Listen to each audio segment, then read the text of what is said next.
may ngipin na yung dinosaur na napulot ko sa, ano mga boss, sa ilog, oh, driftwood. So, ginamit ko dito ng ngipin niya, bato din, galing din sa ilog. Kasi yung driftwood na ito, galing din sa ilog. O, ayan, oh. At saka yung mata niya, bato din yung ginamit ko. O, okay na ba yan sa inyo yung mata niya, mga boss? Ganito yung mga simpleng idea sa mga, ano mga boss, sa driftwood, oh. Kung dito banda siya, parang shell.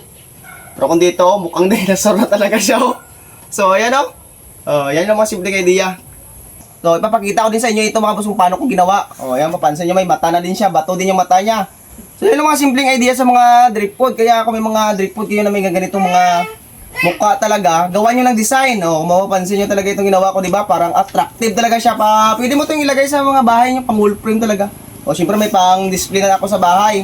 So, ito lang yung mga simpleng idea talaga mga boss sa mga driftwood. At saka baka nyo pa yung iba kong mga idea pa sa mga driftwood para magkaroon kayo ng kaalaman. At saka matuto din kayo na gumawa-gawa ng mga design at saka hindi lang ito panggatong talaga yung mga driftwood. Talagang ano talaga siya, mapakinabangan ninyo sa mga bahay ninyo. So ayun lang mga boss, maraming salamat sa inyong panonood at sa inyong suporta.